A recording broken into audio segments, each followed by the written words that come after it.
28-ci mətn 5-ci sinif ingilis dili. Read the passage and perform task 110. A rabbit and the tortoise are good friends. Dovşan və tısbağa yaxşı dostdurlar. And they live in the forest. Və onlar meşədə yaşayırlar. They meet and play every day. Onlar hər gün görüşürlər və oynayırlar. The rabbit always says that he can run fast and the tortoise is very slow. Dovşan həmişə deyir ki, o sürətlə qaça bilir, amma tısbağa çox ləngidir. One day the two friends want to see which of them is the first to come to the river. Bir gün onlar görmək istəyirlər ki, onlardan hansısı birinci gəlib çaya çatacaq. They begin running together. Onlar birlikdə qaçmağa başlayırlar. Soon the rabbit sits down under a tree. Tezliklə dovşan ağacın altında oturur. He thinks, o düşünür. I am young and fast. Mən gəncəm və cavanam.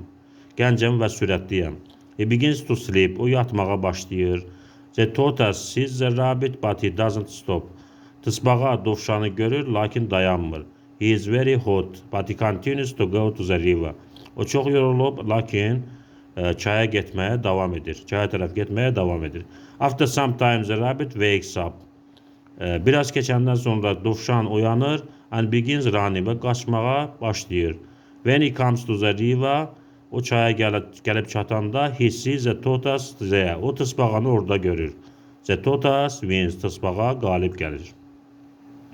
Və burada çalışmalar var. Task 1. What can be the name of the story? Hekayənin adı nə ola bilər? İkinci çalışma, tick the opposite of the word fast. Fast sözünün antonimini seçin. 1 ilə 2 çalışmaların cavablarını şərh bölməsində yaza bilərsiniz.